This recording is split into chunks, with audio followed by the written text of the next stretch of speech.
খুঁজতেছে সবাইকে, কিন্তু কাউকে খুঁজে পাচ্ছি না। তো ভাবছে ছাদেই হবে সবাই, তো চলে এলাম ছাদে। একটু পরে দে দাসটা ঢুকে দিব গাইস। ও মাটিনি খেতে কাজ করতেছে গাইস। ওখানে আসার দাম ধর না গাইস মনে হচ্ছে। Hello everyone, welcome to my new blog. কেমন আছেন সবাই? আই হোপ সবাই ভালো আছেন, আমি ভালো আছি। তো আজকে ব্লগটা অনেক ইন্টারেস্টিং হতে চলেছে, আপনারা অবশ্যই ভিডিওটি স্কিপ না করে ভিডিও শেষ অবধি সাথে থাকবেন। তাই সকালে আজকে হেভি ব্রেকফাস্ট হয় নাই, তো জাস্ট আমি হালকা নাস্তা করে আমি দোকানে গিয়েছিলাম। তো এখন আসলাম ঘরে, আসার পর মাকে বলছিলাম যে মা সকালে তো ব্রেকফাস্ট করে নাই, তো কিছু একটা খেতে ইচ্ছা করতেছে, খিদা লাগছে। তো মা তৈরি করে দিচ্ছে আমাকে, দেখুন এটা হচ্ছে ম্যাগি, ডিম টিম দিয়ে, ধনে পাতা, ডিম, পেঁয়াজ টেয়াজ দিয়ে জাস্ট সিদ্ধ করে দিয়ে দিচ্ছে। তো এখানে মধ্যে কোনো অয়েল নাই। যদিও ম্যাগিটা কিন্তু হেলদি না, তারপরেও নিয়ে নিচ্ছি, ভালো লাগে খেতে। আর আমি ছোটবেলায় এগুলো প্রচুর খেতাম গাইস। তো খেতে খেতে এমন একটা অবস্থা হয়েছে, ম্যাগি ছাড়া আর চলতোই না আমাদের, আগে আমাদের তিন বাহিরি। তো এখন মানে এই টাইমে এসে আর এগুলো আর খাই না, তার মনে পড়লে এগুলোর কথা, তো মাঝে মধ্যে খাওয়া হয়ে যায়। যাই হোক, তো মা আছেন আমার সাথে, মা এদিকে স্বাক্ষর কল দিছে, কথা বলছেন স্বাক্ষরের সাথে। কিনা বলে ভাইয়া স্বাক্ষর কিনা গাইস, স্বাক্ষরের কল। ও বাবা আছেন দুটো, দেখুন। তো কথা চলছে, আমি লেগে খাবো, আর এদিকে রান্না টান্না শেষ নেবে, রান্নাবেলা বাকি রয়েছে না, শাক টাক নাকি বাকি রয়ে গেছে। এটা হচ্ছে শুটকি গাইছে, এটা শুটকি রান্না হয়েছে। এটা হচ্ছে চাল কুমড়ো দিয়ে, চাল কুমড়া নেবে এটা, চাল কুমড়া দিয়ে আর চিংড়ি মাছ, ছোট ছোট চিংড়ি মাছ দিয়ে শুটকি দিয়ে এটা রান্না হয়েছে। তো শুটকির স্মেলটা আসছে, তো ভালো লাগে। লাউ নি ও তো লাউ, তো চাল, ও গাইস এটা চাল কুমড়া, লাউ বলে মতো এটাকে, জানি না গাইস। এগুলোতে আমি একটু কনফিউশনে পড়ে যাই। এই যে এটা আর কি, এটা অর্ধেকটা মানে সবটা শেষ, জাস্ট উপরটা রয়ে গেছে আর কি, এটা দিয়ে রান্না হয়েছে। এটা হচ্ছে মিষ্টি লাউ। তো এই আর কি, এগুলোতে আমি একটু কনফিউশনে পড়ে যাই সব সময়। যাই হোক, তো কেটে যে রাখি দেন হ্যাঁ উঠ করিয়া কেটে যে ঘুমাইছে না। ও গাইস, স্বাক্ষরের এক্সাম চলতেছে, তো এখন এক্সাম দিয়ে আসছে বোধহয়, এসে গ্রুপে কল দিছে, তো একটু কথা বলে এখন নাকি ঘুমিয়ে পড়বে। তো ওর একটা সমস্যা গাইস, কি সমস্যা না, ওটা ভালো সাইডে আমি বলবো, কিন্তু আবার সমস্যাও বলবো, কারণ ও সারা রাত জেগে পড়াশোনা করে। আর যদি এক্সাম থাকে তাহলে তার কোনো বলে লাভ নেই। আর ইউনিভার্সিটিতে যাওয়ার পর থেকে, ইউনিভার্সিটি তো গাইজ এমনিতে প্রেশার, অনেক প্রেশার, কিন্তু তো ওর এখানে কিন্তু আরো বেশি প্রেশার। সো প্রেশার নিতে নিতে প্রতিদিন দেখা যায় যে ওর ঘুম হয় না, রাতে অনেক লেট নাইট ঘুমায়, তারপর উঠেও অনেক তাড়াতাড়ি ক্লাস আছে, ক্লাস করতে হয়। আর ভার্সিটিতে একটার পর একটা কিন্তু গাইজ এক্সাম দিতেই হয়, যতই আপনি ফাইনাল দেন না কেন, মিড টার্ম দেন না কেন, এক্সাম দিতেই হয় ভার্সিটির মধ্যে। তো এটা আমি নিজে ফেস করছি, আমি জানি। তো ও একটু বেশি ফেস করতেছে, কারণ ওখানে অনেক হার্ড।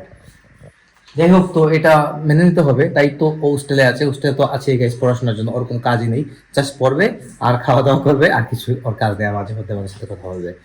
যাই হোক, এই হচ্ছে অবস্থা। যাই হোক, তুমি ব্লগ বানানি দা গাইজ, দেখুন মা ফোনটা রেখে ব্লগ শুরু করে টেক্সট শুরু করেছে। এটা হলো লাস্ট ব্লগ, এটা হচ্ছে আগের ব্লগ, গতকালকে ব্লগ। যারা দেখেন না গিয়ে দেখে আসতে পারেন, ব্লগটা ভালো লাগবে আশা করছি। তো আমি এখন নুডলসটা খাই, খিদে লাগছে অনেক। তারপরে লাঞ্চের সময় হয়ে যাচ্ছে, কিছুক্ষণ পরে লাঞ্চের টাইম, তারপর আমি তো নুডলস খাইতেছি। তো এই আর কি। তো গাইস, এখন হয়ে গেছে লাঞ্চের টাইম, এদিকে বাবা এসে পড়েছেন, বাবাকে আমি নিয়ে আসছি যদিও দোকান থেকে। আর এদিকে আসবার সময় নিয়ে আসলাম কি খিদে দাও তখন। আর যেটা হচ্ছে বাজার আলমন্ড, এটা মা সবসময় মাথায় দেন, এগুলো। আর এগুলো হচ্ছে বিস্কিট গাইস, বিস্কিট কি দেখো, এই বিস্কিট গুলো। তারপর হচ্ছে ড্রাই কেক, দেখো তো কিরকম। আমাদের ঘরে ড্রাই কেকটা বেশি চলে, হ্যাঁ, বিশেষ করে মায়ের এটা পছন্দ। আমিও খাই, আমি যে খাই না তেমন না। এই দেখুন, এই টাইপের ড্রাই কেক আমাদের বাসায় বেশি চলে। তো কি জানাচ্ছ আজকে মানে গাইস, দেখুন রান্না হয়েছে, এদিকে সাজানো হয়ে গেছে। তো শুটকি, শাক, ডাল, আর এটা হচ্ছে আলু ভর্তা। এটা ইয়ে দিয়ে সরোয়ার কিতা কইরা মানে বছরি, এই জানে সরের বছরি বলে। তারপরে লাউ ভাজি, আর এটা হচ্ছে কেচকি মাছ নাকি ভাইয়া, ছোট মাছ আর কি, ছোট মাছ। তো এগুলো হচ্ছে লাঞ্চের আইটেম, খাওয়া দাওয়া হবে। বুঝলাম না এটা বাবা আসছেন, একসাথে বসে যাবো, আমরা প্রতিদিন একসাথে খাওয়া দাওয়া করি। লাঞ্চ টাঞ্চ করে রুমে গেছি, রুমে যে বের হবো তখন মাকে খুঁজে পাই না, ডাক্তার খুঁজে পাই না, এখন থেকে সবাই ছাদে। না আসো না, সবাই এখন ছাদে, দেখুন কি করতেছে, একজন এক এক কাজে ব্যস্ত, বুঝলাম না। আজকে ছাদ পরিষ্কার করলেন নাকি? একটু পরে দে ডাস্টটা ঢুকে দিব গাইস।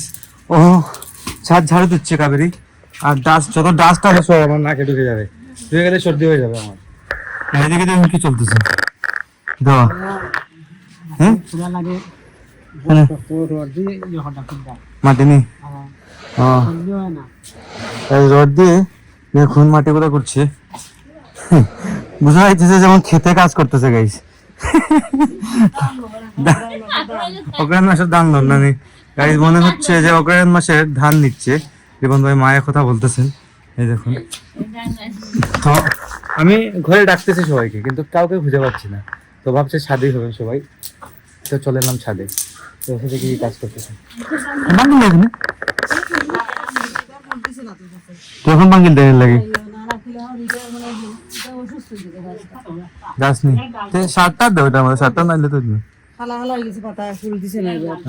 গাছ, গাছের পাতাগুলা কালো কালো হয়ে গেছে, ফুকা তুলিছে কত তো ইয়ে দিতে হয়। আচ্ছা এটা তো ঔষধ আছে, ঔষধ আমার এখানে ওষুধ টষুধ দিলে নাকি কাজ হয় না, মায়ের কথা বলতেছেন। সব কেটে কেটে দিচ্ছে, খাটিয়ে দিলে কি তা পারবো নাকি তা? ও বুঝছি, ডেম দেবো না বুঝছি। গাছের পাতাগুলা কেটে দিলে নাকি গাছের মানে ডেম ছাড়বে, মানে ডেম দিলে কাছে মাঝে হইতে ওই ছোট ছোট পোকা ওরে টিকুই আছে গাইস। গাছের মধ্যে একটা পোকা উঠতেছে, এটা কি পোকা জানি না। তো আচ্ছা মেডিসিন তো দিস নাকি তো আপনার পোকার? হ্যাঁ তোমার তো বেশি জানি অনেক দিন হয়ে গেছে এই ছাদে যাই না, ছাদে যাবো দেখাই আপনাদেরকে। অনেক দিন হয়ে গেছে গাইস, আমার আর ছাদে আমি কিছু উঠি না, বুঝুন কি অবস্থা। তো এটা এদিকে উঠতে হলে একটু কষ্ট করতে হয়, সিঁড়িটা মানে মইটা কিন্তু ধরার জায়গাটা কিন্তু একদম অল্প। এই জায়গাটা একদমই ফাঁকা, জাস্ট একটা ট্যাঙ্কি থাকে এই জায়গার মধ্যে, আপনারা আগে দেখেছিলেন। এই দেখুন উপর থেকে কেমন দেখা যায়।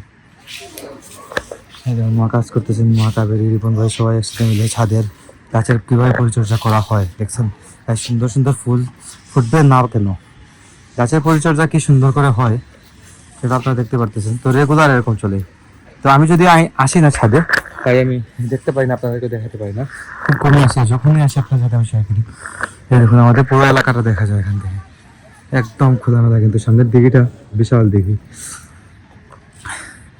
যাই হোক এই আর কি চলতেছে, ক্লিপ পায় পরিষ্কার সব কিছু চলে, তাই ফুল ফুটে সুন্দর সুন্দর। তো গাইজ ছাদ থেকে এসে সরাসরি চলে গেছিলাম দোকানে। তো আপনারা সবাই জানেন মোটামুটি যে আমাদের প্রফেশন হচ্ছে বিজনেস, মানে মেইন প্রফেশন হচ্ছে আমাদের বিজনেস। তো বিজনেসে যথেষ্ট সময় দিতে হয়, সময় দেওয়ার পর যদি সময় পাই তখন আমি ভিডিও তৈরি করি। তো তাছাড়া তো গাইজ কোনো ওয়ে নাই, তো জানেন সেটা ভালো করি। যাই হোক, তো এখন আসলাম ঘরে, সন্ধ্যা তো হয়ে গেছে, কফি টফি খেতে আসছি। কফি টফি খেলাম আর ভাবলাম ভিডিও এডিটিংটা সেরে নিই, আর এদিকে ব্লগটা এন্ড করে দেবো। তো আজকের ব্লগটা আমি এখানে এন্ড করে দিচ্ছি। আপনারা আমাকে ফলো করতে চাইলে আমার ফেসবুক ইনস্টাগ্রামে ফলো করতে পারেন। আমার ফেসবুক ইনস্টাগ্রাম লিঙ্ক নিচে ডেসক্রিপশনে পেয়ে যাবেন। এন্ড আই হোপ আজকের ভিডিওটা আপনাদের ভালো লেগেছে। ভিডিও ভালো লাগলে অবশ্যই লাইক করবেন, কমেন্ট করবেন, শেয়ার করবেন এবং চ্যানেল নতুন হয়ে থাকলে সাবস্ক্রাইব করে আমাকে সাপোর্ট করবেন। তো দেখা হচ্ছে নেক্সট ভিডিওতে। ততক্ষণ ভালো থাকুন, সুস্থ থাকুন। Thank you so much for watching.